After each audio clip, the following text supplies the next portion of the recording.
頭の良い人とは面白い人。単に知識を増やすど根性勉強は学歴の高いバカしか生まない。人間の一生にも四季がある。マイセンのブルーオニオン。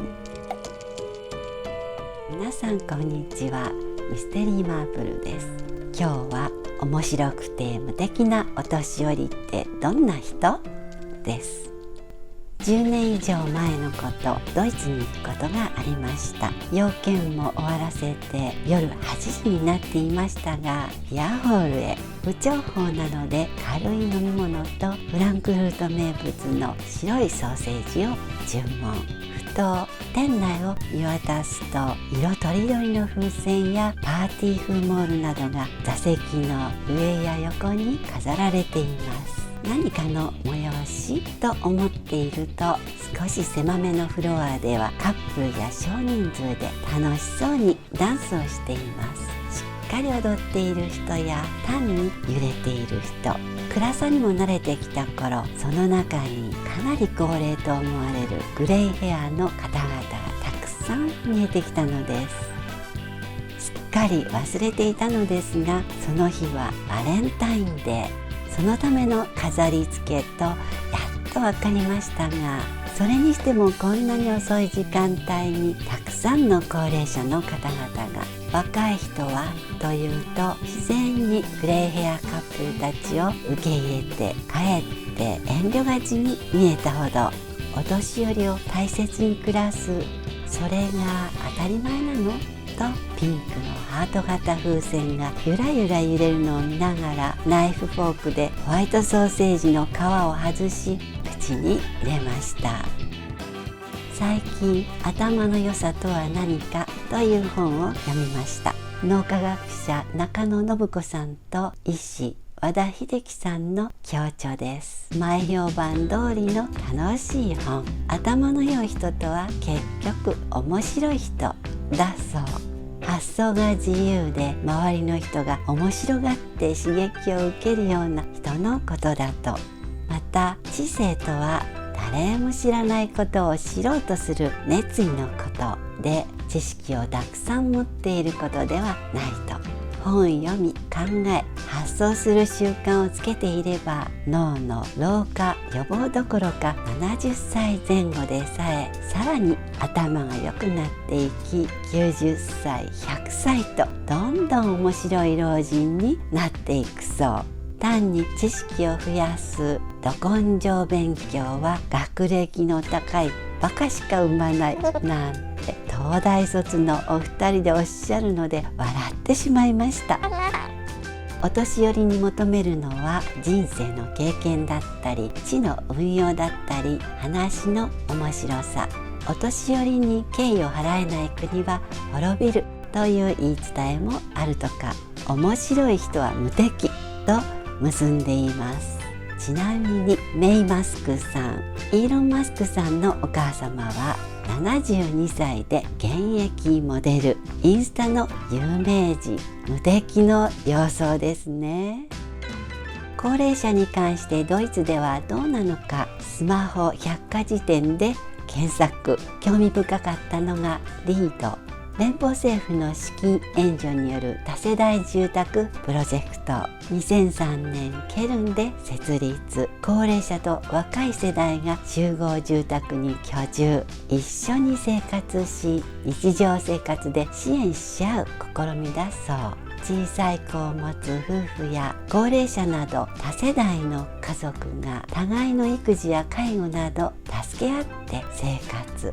2歳から77歳までの住民がお互いのプライバシーを尊重しながらも、日頃から中庭や共有スペースで自然な交流を図っています。また敷地内だけでなく隣の地域へとつながっていて、ハード面の整備、道路の段差解消、バス停の位置や地域のボランティアグループに集合場所を提供しているそう。運営面でも定年退職した高齢者が数多くボランティアとして力を尽くしています。他のためだけでなく、自分の自己実現をも目的にして退職後も知らなかったことを知ろう、学ぼうと知性を磨いているのだそう。また多世代交流を重視して次世代の高齢者としての若者に共通の課題を認識してもらうことも目指しています。自分もやがて高齢者と自然に身につくシステム、冒頭でご紹介したバレンタインデー模様がおのずと理解できました。最後に別の角度から人間の一生にも四季があるという東洋思想のお話。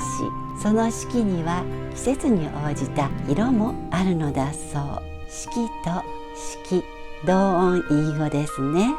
1、若い頃20代くらいまでは青春。2、活躍期30代から50代までは主歌。3、洗練期60代から70代半ばぐらいは白秋。4、達観期70代半ば以降は幻冬。それぞれ絵のように美しい命名ですね。1と2は世界を広げさまざまに経験を重ねる時期。3と4は世界を取捨しそれまで培ってきた知見を世の中に生かしていく時期。青春主歌の季節にいるあなた、また白秋幻冬の季節のあなた、そして私はどんな面白い無敵の人になりましょうか。ウクライナ戦争も長引く中、世界に類を見ない徳川の平和。これ素敵。付録レビュー。